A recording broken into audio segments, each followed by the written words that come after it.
IUPAC series में एक नए वीडियो में आप सभी का स्वागत है।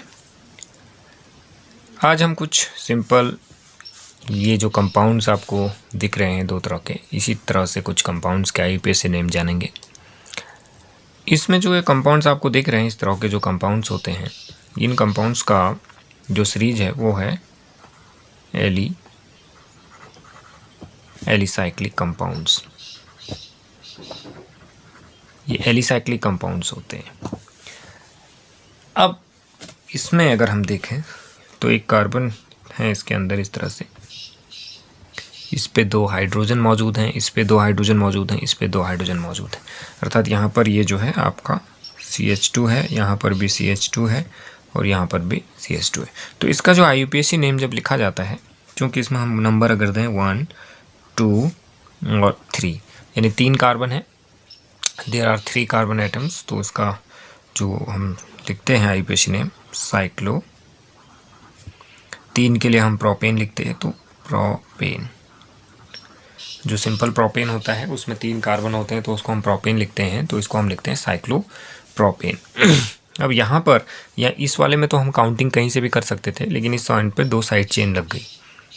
अब चूंकि ये एक बॉन्ड लाइन स्ट्रक्चर है, तो ये बॉन्ड लाइन स्ट्रक्चर में आपको यहाँ पे तो कार्बन दिख रहा है, यहाँ पे कार्बन है और यहाँ पे एक कार्बन है, और ये यहाँ पे CH3 मौजूद है, एक यहाँ पे CH3 मौजूद है, और यहाँ पे जो है CH है और ये बाकी CH2 और CH2 है।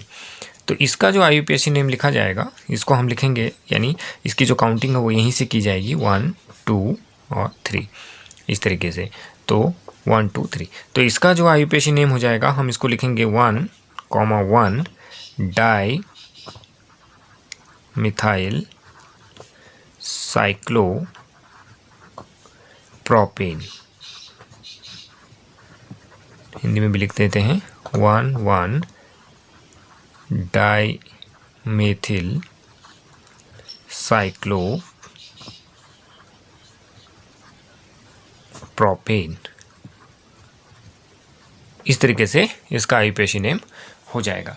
इसी तरीके से यदि हम कुछ और कंपाउंड्स को देखें, इसमें मान लीजिए हमारे पास इस तरह का कोई कंपाउंड है, ये है, तो इस कंपाउंड में अगर हम देखें तो इस कंपाउंड में कितने कार्बन हैं? 4 कार्बन हैं, क्योंकि यहाँ पर कार्बन है, यहाँ पे कार्बन है और यहाँ ये 4 कार्बन है।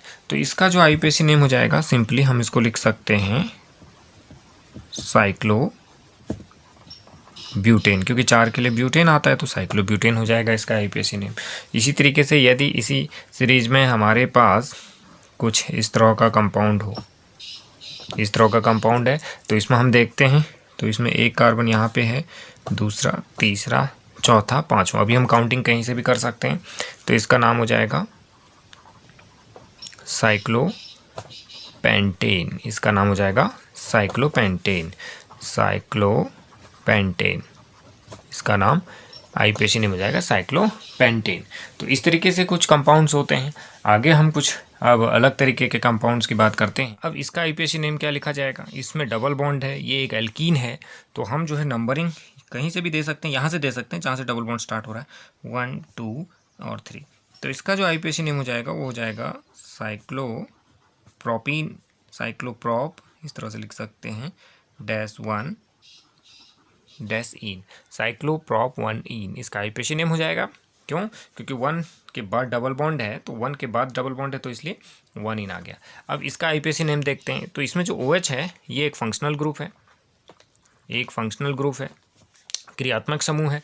तो क्रियात्मक समूह है और यहाँ पे क्या है, ये CH3 है, बॉन्ड लाइन स्ट्रक्चर है, जैसे कि यहाँ पे CH3 दिया गया है, ये बॉन्ड लाइन स्ट्रक्चर है, तो यहाँ पे CH3 है। तो अब हम यहीं से नंबरिंग करेंगे 1, 2 और 3, इस तरह से चलेंगे हम 1, 2, 3, क्योंकि ये भी कम नंबर पे आना चाहिए। अब ये साइड चेन होगी, तो इसका नाम हम पहले लिखेंगे, तो हम क्या लिखेंगे, 2 मेथिल साइक्लो प्रॉप -1 ऑल, यानी डैश ऑल हो जाएगा, ये 1 इन साइक्लो प्रॉप 1 ऑल हो जाएगा। 2 मेथिल, इस तरह से हो जाएगा, 2 मेथिल साइक्लो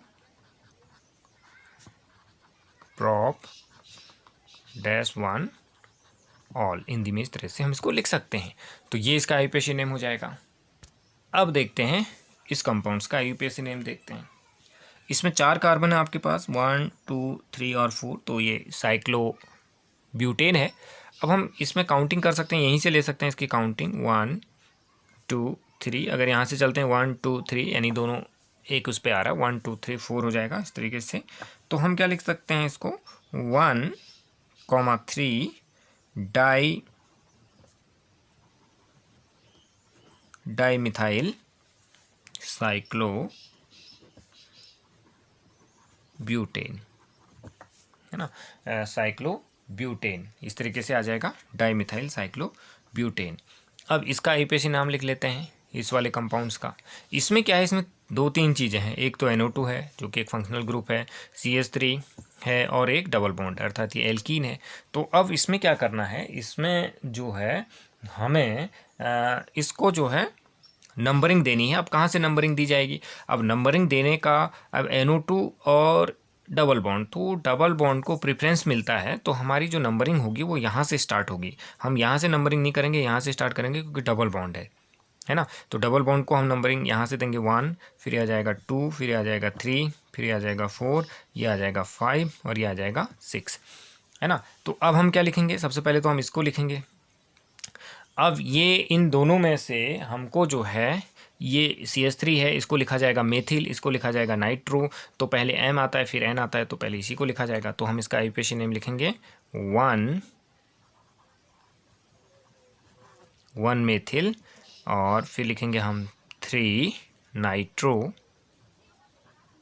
1 मेथिल 3 नाइट्रो। और इसके बाद क्या लिख दिया जाएगा, साइक्लो, इसके बाद मैं इधर लिख रहा हूँ इसको, हेक्स 1 इन, ये इसका IUPAC नाम हो जाएगा। हिंदी में भी लिख सकते हैं हम इसको, 1 मेथिल 3 नाइट्रो साइक्लो हेक्स 1 इन, इस तरह से इसका IUPAC नाम हो जाएगा। ये कंपाउंड है, इसमें COH ग्रुप है और दूसरा CH3 है और तीसरा इसमें जो है आपका एक ये एल्कीन है। तो हमारी जो काउंटिंग होगी वो यहीं से शुरू होगी क्योंकि COH ग्रुप को प्राथमिकता मिलती है। तो 1, फिर इधर बढ़ेंगे 2, फिर इधर 3, फिर इधर 4, फिर इधर 5, ऐसे चलेंगे। ऐसे नहीं चलेंगे 1 2 3, क्योंकि हमको इसको भी लेना है, इसको भी नज़दीक आना है। तो अब हमारा क्या हो जाएगा, इसका जो IUPAC नेम हम लिखेंगे, हम क्या लिखेंगे, यानी 4 मेथिल हो जाएगा, 4 मेथिल। अब क्या आ जाएगा इसके बाद, साइक्लोब्यूटपेंट, सॉरी 5 है, साइक्लोपेंट, यानी दोबारा से लिख देते हैं, 4 मिथाइल साइक्लोपेंट, फिर 2, फिर इन और फिर -1 ओइक एसिड। इस तरीके से इसका IUPAC नाम हो जाए, यानी हिंदी में भी 4 मेथिल साइक्लोपेंट 2 इन 1 ओइक अम्ल, इसका IUPAC नाम हो जाएगा।